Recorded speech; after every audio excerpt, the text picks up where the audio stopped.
Hey everyone, this is Bob Dietrich. I'm here with Lisa Vandenberg. Linda, we're back. Hi. We're back. Hi, Fred. We both have our makeup on. It's Sunday and we're ready to go. So listen, we're going to shoot this video just because Lisa did a survey recently on her summit, and we were going to have that discussion. So we figured let's record that so you can get some feedback too. So here we go. So your summit was on how to hear God, right? Yes. And so you had a real specific market. You have done this before with other people. I mean, like you did this with your church, these types of events, Yeah. right? Mhm. What was different about the this event than it was the event that you did with your church? I mean, numbers and things like that. Okay. So first of all, I was always the organizer of the event. So I wasn't the main speaker ever before. So that was quite a different dynamic for me. Okay. Numbers, the church I was with, the department that we did this with, we would stream to hundreds of people. Mine is a brand new list. So I did this all as an employee before for a department, for somebody else being the main speaker. This is the first time I've done it for myself. With my email list is about 300 people. And now me as the main speaker and me delivering the topic. Those are the differences between the two. Okay, cool. And then also, didn't you say that you had monetized it? That, like there were some results that you got that were way bigger than you normally had gotten? So we would go from our version of a summit, but then we had an online LMS, so a learning management system where people would sign up for a membership. And that will be my model coming from this. And that's how I monetized it as an employee with the church. Right, right. And what did you do this time? Well, I've just done the first summit now. So I've added some people to the list and pre-sold some of the videos. But the next steps that you've advised me on are we'll go to Mhm. a workshop and then we'll go to an online learning system, a community for 12 months. Okay. Now, when you were doing it before with your group, and we're just doing some background here before we jump into Mm-hmm. the survey. So if you just want to get to the survey, you can fast forward to the video. When you were doing this with your church, Mm-hmm. uh, what kind of numbers were you receiving? Like how many speakers and how many people were opting in during the church events? You know, roughly a range maybe. So we were a department that was part of a very much larger church that's known internationally. So our department was a specific niche. We were just targeting and working with business people. And there we had 300 members subscribed to our online learning management system at its lowest, and we went up to a couple hundred more. Our summits would typically be the guy that ran the department, so one person on the summit, but he was a specialist in his area, so people would come for that. And they came for what the topics were. When we actually had the broader events, they were typically speakers up to 6 or 7, more well known in our area and in our arena, in our target market. And there we would charge for those as opposed to them being free. And we'd get 200 people physically at an event, and we'd get a couple hundred more virtually. Okay. So maybe under 500 Mm-hmm. around there. And Mm-hmm. and that's for one summit with 6 speakers, all live one day, right? Over like 4 or 5 hours probably. Yeah. And yeah, go ahead. Our convert what was amazing was our conversion rate. We would get people in, they'd come to a landing page, our messaging there, and then you'd sign up for something and join the long-term membership, which was $30 a month.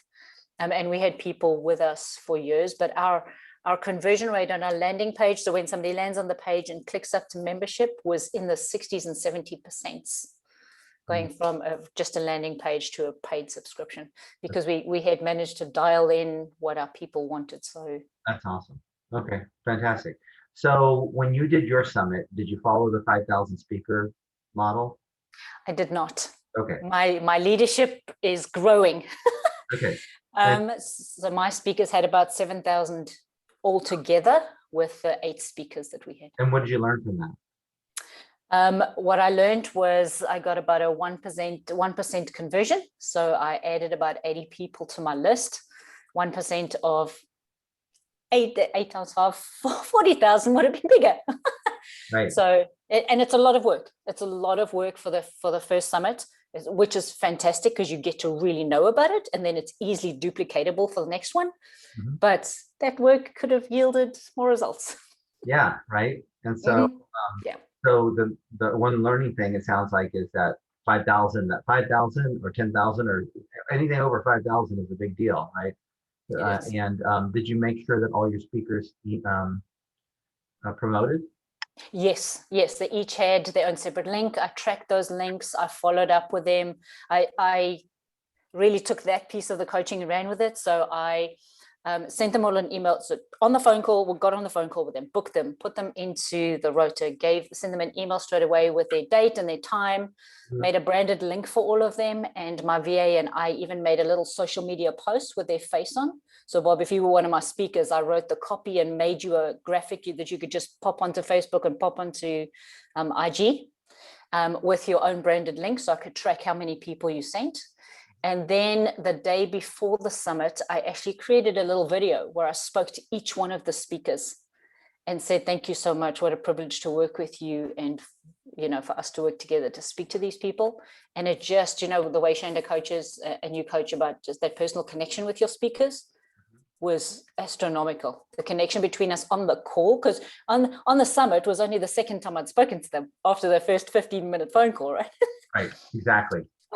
But that connection between us, because mine were interview style, so it was me and the speaker on the screen, and we told stories, and then they ended with a practical tool and a free link, and that dynamic connection was amazing because of the preemptive. That's fantastic. Okay, so you had 1%, and that's a key, right? So about 1% is what you should expect. So if you have 5,000 and you have 21 speakers, right? 5 times 2 is 10. 110,000. 5,000 times 20 is 100,000. Yeah. 1,000. It's going to wind up being 1,000 people. 1%. 1% is going to be about 1,000 people, right? That's what you should expect on your email. So if you got a couple bigger speakers, and you get 300,000 person reach or 200,000 person reach, you're going to wind up, with maybe 2,000 people on your list. So it's right around that margin. If you have a higher engaged audience, you're going to get that. If you get social media, I wouldn't expect much of a bump. If some people say they got YouTube or any kind of that stuff, a newsletter, I would just disregard it because it's just not going to be valuable. Okay. So you got that, you got 80 people on your list, you surveyed 80 people. What were your results? I got 18 responses from and it's a mixture of people that have been with me that were on my own list for a little while and the new people that came. Okay. And so I thought that was good because some of them. Yeah, let's talk about that. How did you promote it? Did you mention the survey in your summit at all? I didn't. You didn't, and you didn't drop a link in the summit either. So that means that you didn't drop a link in the summit. So that's something you could do as a summit promoter host, is you could ask for summit responses right there. You could ask them to do it at their breaks. You could do all sorts of stuff during the summit to help get that kind of engagement. Yeah.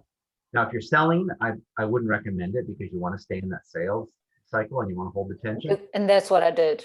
Yeah. So that's why I didn't mention it on the summit. Yeah. But immediately after you so how many days after did you send it? So the summit was on a Wednesday. It was up by Friday morning in the inbox by Friday morning. Okay, so that's good timing.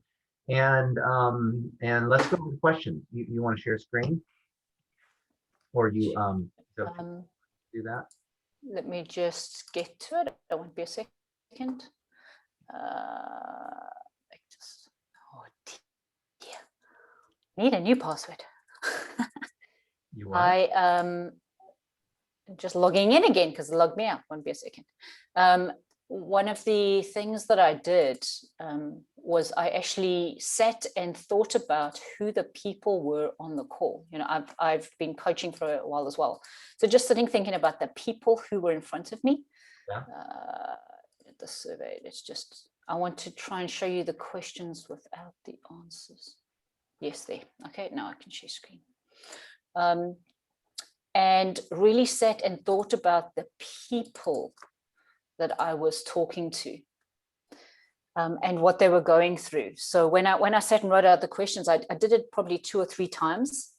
And I said, so what's your biggest, trying to follow the I solve model and starting with what's your pain point first, what's your biggest frustration when it comes to hearing God? And then I gave the multiple choices. And these were things that I've gone through myself, the questions I've had myself, some of the questions I've had from people that I've coached, people have gone to church with it, so I tried to take it from experience. Right. And did you do surveys when you were working for your church and you were doing summits for your church? No, not much, because we were part of a bigger organization. They sort of drove the information of who our target market was. Got it. Okay, so you had never done this before, so okay. And so let's go through some of the questions. So I go, what's your biggest frustration when it comes from hearing from God or fearing God, right? And I go through so many challenges that just don't seem to be solved. I never really know the direction God wants me to go. Sometimes have a thought, but not sure if it's me or God. Okay. And so these are all typical things that you have heard in your interviews, that you've done in this summit, what you've heard from other summits, what you've heard in your talking with people. So you are kind of an informed ear. And so you put these on there and then you put other. Now, were there many other responses? So what actually was interesting, Bob, was I didn't have an other, because that's not the coaching. The coaching is just to have the bullet points. And I probably got 3 or 4 people going, you didn't put the option that I wanted to, you didn't put the option that I had an answer for. And so therefore I didn't fill out your survey at all, because I made them all required. And so I only added the other now, because I've just sent the link out again on my Facebook page and that kind of thing. So I put the other option because I thought, after the fact, right. I didn't get 4 surveys back, right, because of that other option. And it's so interesting, Bob. This is, I know a lot of us in the PACE program are sort of on the spiritual side. It seemed so important to those 4 people that they wanted to give the answer that felt right to them, as opposed to trying to fit themselves into one of the 5 that I put there, that they just wouldn't answer the survey. It was very interesting. Yeah. And I love the fact that you learned that, because I think other is an important feature, especially if other is a box that they can fill in underneath it, right? That they can type in exactly what it is that they are learning, right? That they're looking for. So, and it's not an essay box. It's a 1-sentence box. Right, so it's the category, right? Exactly. So so important. I would put other in there. I recommend that you put other in there. Did you say that the teaching was not to put other in there? Have it closed? Yes, to just put the bullet points in the first 3 or 4 questions, and then the last, you'll see right at the end, you then put a longer piece where you could say, do you have any other comments? Okay. Well, I do know that some surveys do not have the other option, where you could put other in there, but it won't give you the option to type in. So if you have the option to type in, and you're using MailChimp, right? MailChimp, this one is. This is MailChimp. Okay, so SurveyMonkey also has one, and yes. So does MailChimp have the option to, when you put in other, that you can write that in? There's a box underneath. If I do that, I can either make it required or not required, and I can toggle the other option. Okay. And then MailChimp, Your place to type it in. Okay. All right. Cool. So you might want to, when you do your survey and you look for your survey software, you might want to do that. If you're using MailChimp, you already know it has that feature. If you're not using MailChimp, then you might want to find something that does. Or what you could do is you could put another question, like this is question 1. This could be 1A. If you selected other, what was the name, and then just put field in there. So and then make sure you don't make that mandatory, because well, they could put in. Yes. Okay. Good. So what's the next question? So I started with frustration, and then I said, what do you think your biggest obstacle is?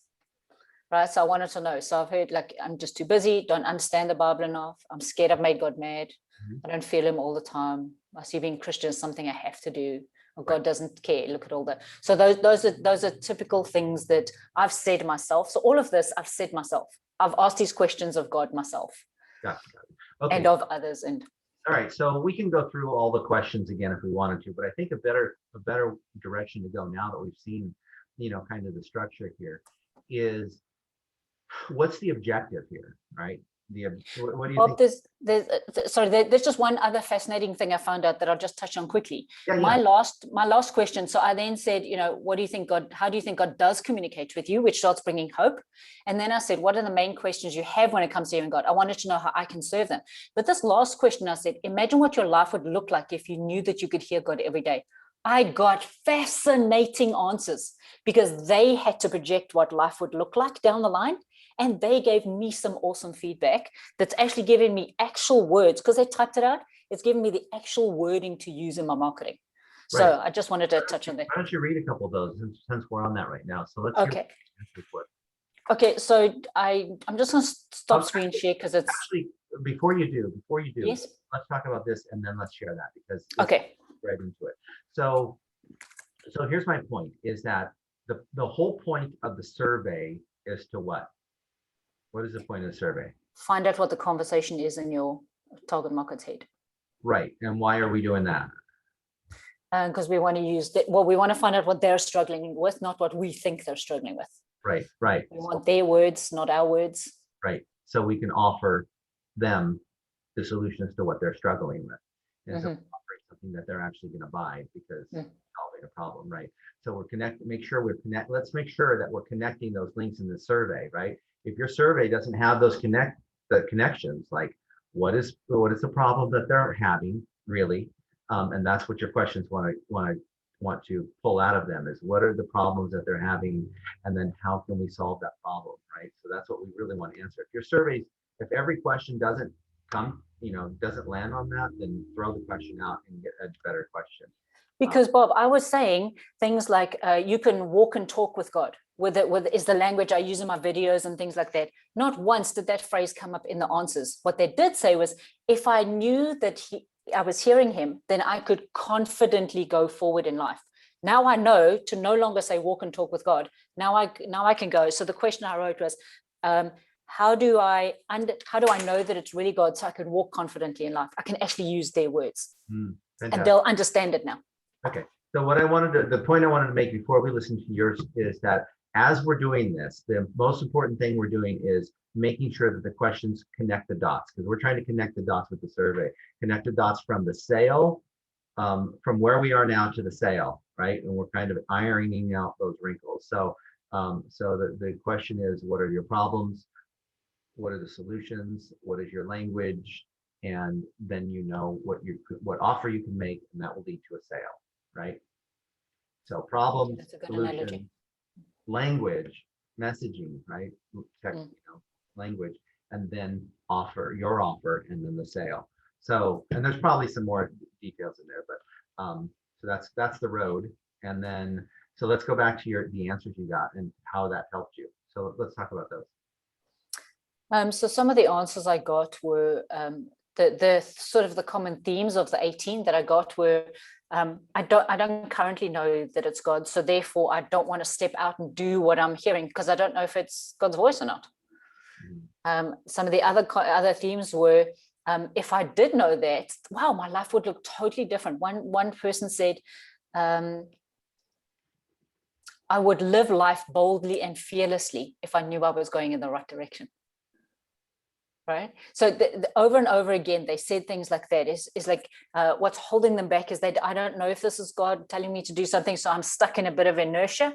But if I knew that it was him and I could hear from him which way I was supposed to go, then I'd go. Was the common. Just out of curiosity, does anybody refer to God as her? No. I do. I do, just help me remember that. He listens. He listens anyway. So yeah, that is, yeah. Anyway, I do on purpose, but that's okay. Anyway, so you love your sense of humor, so it's all good. So what else? What are some of the other things that they say? So you learn boldly and fearlessly, right? Yes. So in other words, so I'm not bold, I'm apprehensive, and I'm fearful when I don't know it's God. So those are like, that's part of the language. Were either of those, was fear a common thread in some of these? Yes, uncertainty, fear, lack of confidence, that kind of thing. So I sort of try to rewrite them as how-to questions. So how to know if it's God you're hearing. So one of the themes was, is this just my own thoughts? Is that, whatever, how do I know that it's God? So I rewrote it like, how to know if it's God's voice you're hearing. Right. Well, you were, I think we were going back to the bottom answer, and you were going to read some of those answers. And, Okay. yeah. So one of them said, I think I would figure out my place in the world, figure out my purpose, and be closer to God if I know that I'm hearing from him. So one was like my place in the world, what I'm supposed to do, and be closer to him. Those were sort of the three themes. Somebody else said my life would be more purposeful and more joyful, and also sometimes challenging, which is good for me. So purpose, fear, right? Those are big ones. What are some of the other big words that came out? That well, keep reading and we'll pick them out. Is there anything else that came out so far? So the other one was, some people say I'm quite comfortable with my connection with God, but I always know that there's more. I'd love to go from where I am to more of it, because I know that there's always just so much more with God. I can go deeper. There's more, right? Mm-hmm. Okay. So. And then some of the others were more purposeful, more joyful. We'll figure out my place in this world, figure out my purpose, and be closer to God if I know that it's him. Be what to God? Closer to God if I know that I'm hearing from him. Closer, being closer. That seems like a. I should write this down. Okay. So, and a lot of that, with some of the words that were used were, if I knew that, my life would be worth living. My life could be a life that would be, my life would affect others in a good way. So it was that longing to actually be of service to everyone else in front of us as well. If I could just know, then I could go forward well, and I could actually love on the people in front of me, and have an abundant life myself, but love on other people in front of me too. Right. It's kind of like a do be have instead of a be do have, right? Instead of people want to know that this is here before they can be this, versus them being this, and so they can have and do this and have this. And so it's interesting, isn't it? Because that's what they're saying, but then when we take them into the membership, we show them how be have to is the actual the order that's helpful. Yeah, well, it all fits together. Okay, what else? What else do you have? No, really, those were the three common things. Okay. I think I'll figure out my place in this world. Those were the. Okay, I've got a couple things here. So I heard joyful a lot. I heard fear or fearful or fearless. Something around fear. I heard closer to God. I heard everyone refer to God as him.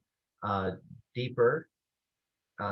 People wanted to go deeper in their relationship, because even the people that were feel like they were there and happy, they wanted to go deeper.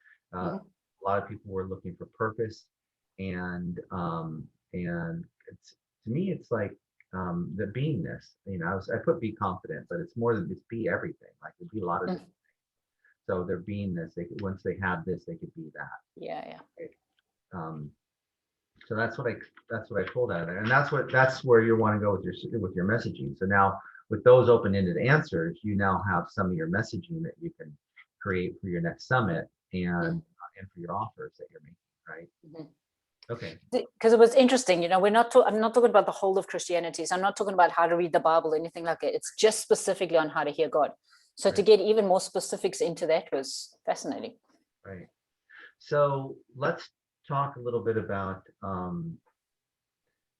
so what is it specifically that you wanted to get answered, and what questions specifically did you have about your summit, about survey?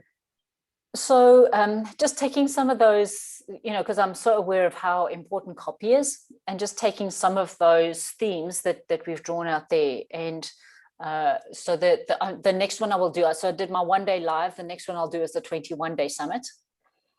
Right, I'll do that in a month's time. So then just, rearranging my tagline and all of that in my actual messaging in the video and in my emails, just your thoughts on that, So I just wrote some questions down, like how to know if it's God you're hearing. Some of the answers for the other questions above were, they're saying, I'm just too busy to read my Bible for long periods of time in a day. So it's like how to study your Bible in 10 minutes a day or less. or how to be assured that God's with you throughout your day, even if you don't feel like he is. That was answers to some of the questions above. How to understand the Bible enough to apply it to your own life. Mhm. How to access the peace and joy you experience during worship all the time. Okay. And so what are these questions that you're asking? Some of the others from the summit. So those bullet point, those checkbox questions, these were some of the answers, because I obviously got, I got like 14 people answered this one, but only one asked this one. So I took those results. So what I read to you was all the answers to the last question, but these were some of the results to the other questions that were up there. Okay, so back to it. What were your questions around your survey? So just how to actually take those words and put them into an email. How to take those words and put them into the website copy or the banner and the title and tagline.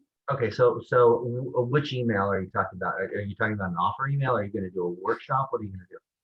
So like getting people to the next summit. So my thinking was that I did the live summit, and then I was going to do a workshop. I offered that as the call to action at the end of the live summit, and nobody took me up on the offer. So I had made it for the next, so my summit was on a Wednesday. I'd made it for the next Wednesday, and I thought, well, maybe it's just too close, because the email that went out straight after the summit was, remember, you can pick up your post-summit recordings for $47. I didn't get any post-summit sales. I got all pre-summit sales. Okay. And then Friday, the survey went out, and today's Sunday. So right. I haven't really told them about the workshop yet. Got it. Okay, so let's... Except at the end of the summit. So what I want you to do is I want you to pull up the copy that you have for your email that you sent them making the offer, where you made that offer. Pull up that and share it real quick. Okay, so what I'd like to do is share with you what I did on my presentation. Can you see this okay? Can you see my... Yes. Okay, so what I basically did here is I put my banner at the top, right, as my part of my branding, which, I mean, that's optional. It's not that big a deal. But what's a big deal is giving them this welcome email and giving them the dates. I made a mistake, by the way, and had Monday instead of Tuesday, so I got to email them again. And remember, sometimes the mistakes actually they actually work in your favor, because then you can contact them again, which it brings attention to the fact that, hey, this is coming, because a lot of people don't even pay attention to that. So now they put on their calendar, and then you kind of go through here.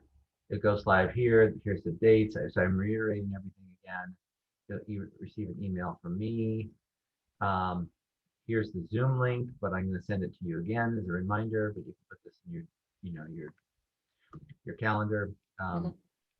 Videos will be well-known experts. Each speaker is going to give you a free gift. You have 48 hours to listen, and I've created the VIP. So I kind of lead into this whole thing. I'd be happy to give everybody this if they want. And what it leads into is the $47 free event price with lifetime interviews, 60-minute. I threw in some bonuses, and the Facebook group. So they get, they're getting 5 bonuses. Now, check out the bonuses. First of all, lifetime access, right? No problem. That's easy, right? That's basically, I throw this into a free online course, and they got lifetime access. I don't have to do anything with it. 60-minute brain development session. That is, so I can jump on and do an iSolve with people who are really interested, right? So I give them, and actually I probably should make this 45 minutes if I'm going to, but I meant to do that earlier, but whatever it is, it's still a chance to jump on and again, go deeper with getting the language from them. I give them a free recorded workshop, but we're going to actually do a live workshop. So I'm giving them the free live workshop. Okay.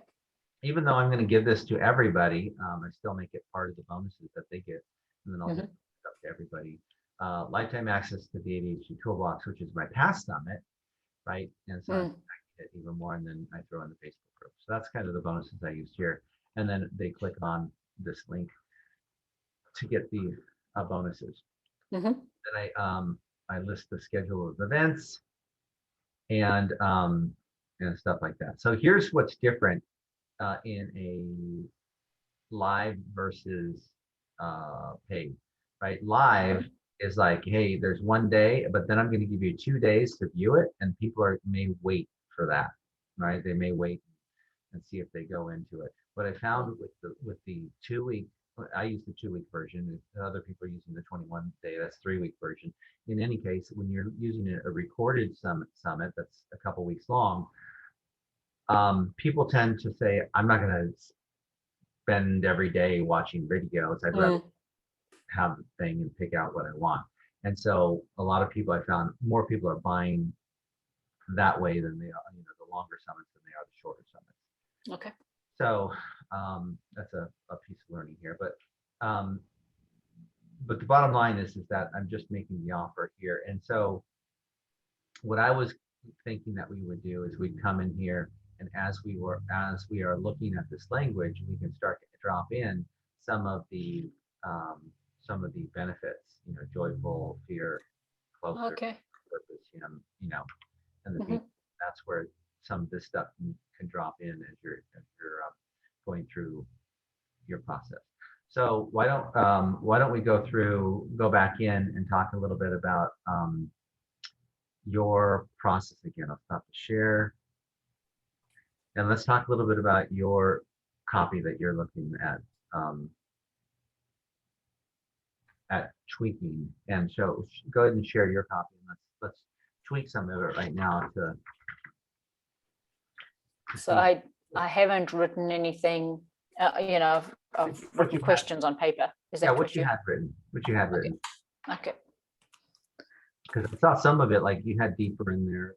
You can go back to that page that you had up. You had that one page up where you were showing me that they clicked on it and went to the $27 offer.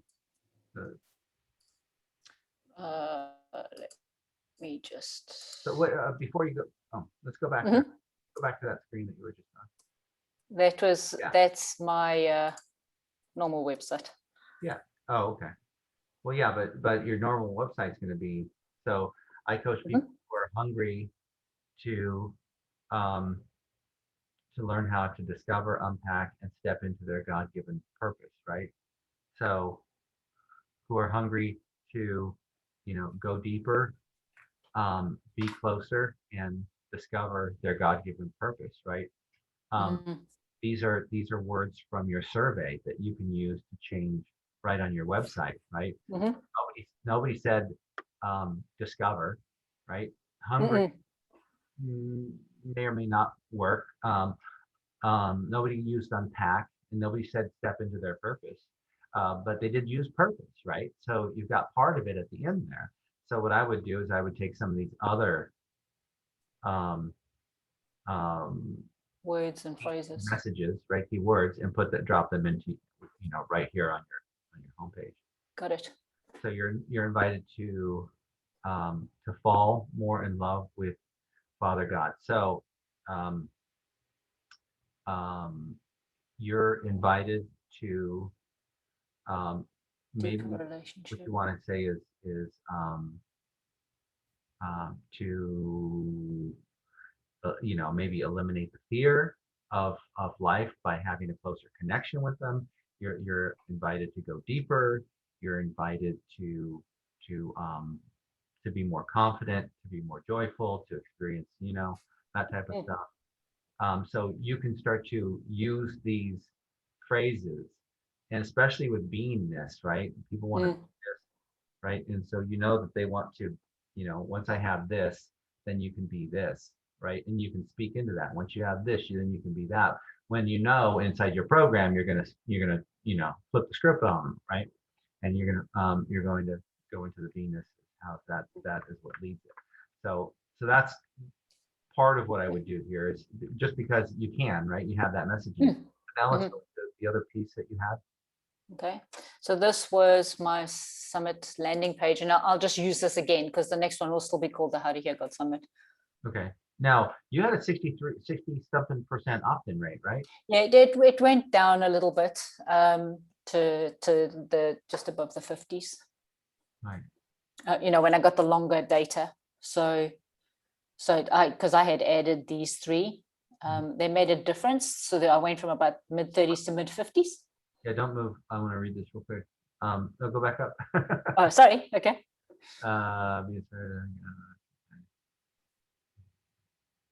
Okay, keys to learning to deepen your relationship. That was part of your feedback, right? So that's one reason why it connected with that. Get practical keys to help you know yourself at the end of yours. Okay. So some of that, so clearly some of this stuff worked. You went from Yes. 37% to Almost 50. 3% or whatever it was. So 30 something to 60 something just by putting these 3 bullet points. And so, you know, you probably put a couple more bullet points, but I wouldn't mess with it, right? On the landing page here, I mean, you figure 3%, it's like, you know, you can, you know, go for 75. It's like, that's pretty good. I would kind of keep this. The only thing I might change is if you scroll back up on your tagline, you might, because your tagline doesn't really, doesn't speak to any of the messaging that you got from here, right? So I don't remember now. I think abundantly seems to work, but I don't remember anybody saying anything about abundance. Confidently, I think they kind of mentioned that in how they want to be, and then connected each day. I think it was more Relationship. maybe deeper connection. Okay. So maybe you can go deeper connection instead of connection each day or something like that. So that's where I would, with the tweaks I could, you know, you could make there. And again, 63%, you could leave it alone and you know it's gonna be fine. So you might want to A/B test that, right? Okay. Okay. And when I say A/B or split test is basically where you're having, you know what it is, but other people listening, it's where you have 2 pages that come up randomly. So when somebody clicks on it, one person gets this page, somebody else clicks on it, they get another page. And if they opt in one and they're not opting in the other, it'll show the percentages and you'll be able to know which one's really converting, which one's not. That's what A/B testing or split testing is. So let's go to, do you have another page that you wanted to show that also might have messaging that we could update? So that the next one's just where you book your place. So no, and that's another video. So yeah, you had I think you had an email that where you clicked over into your thing that we could take a look at real quick. Remember you had that email where it had the button that clicked over into the workshop offer? Okay, so this was after the summit. So at the end of the summit, I made the live offer. This was, so this is where I would put in what amazing time, some of the keys. You know, if you would like lifetime access, here now, I would sell this more here, right? I would say, this is a one-time offer. It's going to be over by a certain time, so urgency, right? Maybe even scarcity. We're not going to offer this again, and the dollar amount, so they know how much it is. Okay. And I guess it was a little, because it is confusing because there's 2 offers in one email, right? So and I think that's where I got a little confused, because I was going to sell the summit videos for $47 after the summit, which is what I said in my landing page. But then my call to action at the end of the summit was to go into the workshop. So I was like, and then I knew I had to send out the survey by Friday. So I was like, that's 3 emails. Right. So this is another big learning here. So what you could have done was created a flow chart and then flowed it out. And then once you got to that point, you would have said, what do I do here? And then you would have said, okay, I can't do this here. I got to put this here. And maybe what you would have done is you would have sold the summit until a certain date, push the workshop back, and then say, hey, everyone, we're going to do the workshop now. Got it. And then do the workshops. Okay. I like the free workshops because it builds a bigger audience. Even though it does bring in a lot of looky-loos, it gives more interaction. For me, that's what I like. I may change that, but that just might be scarcity thinking, to be honest. I don't know. I love workshops too. So but you're selling the workshop, and not a good idea to have 2 different options, right? So if they're confused, they're not going to buy, and nobody bought, and that's what happened. So the good thing here is that you had a small audience and you learned a lot. Now, when you go on the big audience, you can't. Wait, let's go back to that screen again. We're not done with that. because So, we would look at how to add in some of the other pieces. So, okay. with Amazing Summit, key takeaways, how to step, how stepping out in faith builds your yes muscles, and we're learning to hear more. So what could we do in that first sentence that would add in more of the keys? Yeah, this was a mistake I made because that's a phrase quite a few of the speakers used, but of course not everyone was there to watch the speakers. So, Right. so we could say how learning how to know that it's really God you're hearing will give you the confidence to move forward. Perfect. Perfect. Okay. Perfect. And then what it looks like to trust the The God, goodness of God. God, Um, the goodness of God. the goodness of God. So one of the other ones I wrote was how to be assured that he's with you throughout your day, even if you can't feel him. So it's Right. like always there. Right. And then how to fall in love with the Bible and hear God speak through it. Nobody talked about the Bible, right? Well, they did in the questions, some of the ones we didn't go through. So that would be like how do you study your Bible in 10 minutes and know how to apply it to your life. Right. So that'd be that one. And then the power of intention added. So that would be like no,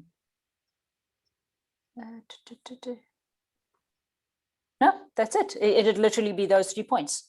How to know that it's God speaking to you, how to unpack the Bible and know how to apply it to your life, and how to know that God's with you so that you can move forward confidently in each day.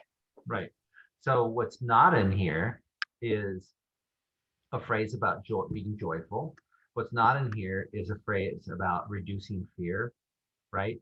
What's not in here is anything about going deeper. And what's not in here is anything about purpose, right? So those four things, need to be added somehow, right? Either to these phrases or you add more bullet points. Right? Okay. And so that's how you would update those is update those so they are talking specifically to what you found in your survey. Thank you. Okay. Okay. If you would like to have this video series forever, and that's where you add it, you sell a little bit more there. Tell them the dollar amount, tell them why they need it, tell them it's the last chance, create urgency and scarcity, both in those areas. Then join us to go deeper. One offer per email. Yes. And I would say one offer per campaign, right? Because you don't want to send another email saying, hey, here's a workshop. They're going to go, is that a workshop or is that what they offered last time? You know, you're going to still confuse them. So campaign, you know, and for the most part, you don't see Shanda doing that either, right? And that's a good you can always ask yourself, does Shanda do that? Do I see anything like that from Hardcore? If you don't, like, do you ever see Shanda do a weekend summit? And I don't recall her doing that. I see them like on Tuesdays and Wednesdays throughout the week. So so only do one. I would have sold the program, the summit, and then started a new campaign. Say, you know, count it down. Last day, last hour, it's gone. You know, and then sold the other one. Now, a good thing to do too is say, hey, we sold, you know, we've got 27 people in here. We got 3 people in here. We got 10 people, or, you know, we got 7. We only have 3 spots left. You know, things like that, right? Yes. So legitimate, yeah. Yeah. Great urgency and social proof as well, right? Other people are buying this. A lot of people are doing this. Yeah, Bob, I think this would be relevant to everyone because for those of us that are interested in offer stacking, right? So I had my live summits on May the 16th. I'm going to have the next one. I had planned to have the next one on June the 16th. So there's a month between them. So like all of this messaging went up to the first live summit. Now messaging in this month, can half of 2 weeks be about the workshop and the other 2 weeks be about the upcoming 21-day summit? You know, so in my 4-week period between this summit and the next summit. I think you're going to confuse people. I think after the workshop, then you start building the summit, right? But that's a great question that you can ask in your accelerator calls, right? And by the way, anything I've said here, if it contradicts anything that Shanda says in the accelerator calls, go with what Shanda says. But that's a great question for it, because it seems to me like you don't want to confuse people with the offer. So maybe this is only available for 2 more days, right? And then we're going to do 3 days, Never done. right? And then we're going to 3 days of workshop, and then we're going to go into the workshop, or 5 days of workshop, or a week of workshop, and then we're going to do the workshop next week, and then it's 2 weeks of summit, right? And so you're Got still it. packing. You're just, you just need to plan out your email. Messaging is clear. Yeah. Make it. Okay. Thank you very much. One last thing I'll share. You can go ahead and stop share if you want. But one last thing I'll share in this, I think that's important, is email automations. I don't know if MailChimp has email automations, but It does. the one I use, ActiveCampaign, does, and GetResponse did. I used to use that, and so here's what an email automation can do. An email automation can use like different different things, like it could add tags and it can have logic in it. And what I use it for is I'll send an email out, and this worked great for my speakers. So let me tell you how I did it with my speakers. When I'm looking for my speakers, I'll send an email out to the speakers, right? And if they open the email, I don't send them another email, right? But if they do, if they do open the email, I don't send them another email. It's like they opened it. If they ignored it, then at least they saw it. They opened it, and I know they saw it. If they didn't respond, they're probably not interested. I'm going to email them again just in case, but I know they saw it. If they didn't open the email, my automation says, didn't open the email, send it again in 2 days or in 1 day, right? And then they send it again, right? And now I know they never saw the email, so let me send it again, right? And then 2 more days go, they still didn't open the email, I'll send it again. So the people who are just missing my emails are going to get my emails multiple times until they open it. Yes. Right? And my open rate, my speakers, number of speakers that responded went through the roof when I did that, right? You can do that with your group as well, right? Especially when you're making your offer, right? And set it up in an automation. Okay. And it's like, hey, are you interested in the replay? Well, the people that never opened that email never got that email. So why not send it to them again? Send them the same exact email. They never opened it and never saw it. So send it again. Maybe it went spam. Maybe this one won't, right? So send it again a couple days later. Give them a day or two, right? And so if you're on a sales cycle of 2 days, right? It's like there's 2 days to do this. You're going to want to do it maybe in 24 hours apart, and then 12 hours apart, and last chance, or something, something like that. So thank you. That's a good job. Yeah, it works pretty good, pretty well. But keep in mind too, though, you might have you have to think it through, because if you're doing an email sequence where there's 2 days where you're going to do a offer, and you already got 3 emails that's going to go to everyone. Hey, it's like you got 48 hours to do this, you got 24 hours to do this, you got 12 hours, you got 6 hours, you got 2 hours, 1 hour, and gone, right? Last chance. Then you probably don't want to do that sequence, right? That's just going to be like, they're going to be like, right? So you don't want to do that sequence there. Talking to me. Yeah, but sometimes you do, right? Sometimes you do, and especially when you're emailing your speakers. But okay, good. So that. Thank you. Great point. I answer the questions that we've got around the survey. Thank you very much. If you have any questions, ask them in the accelerator call, or we can talk about it in the pods.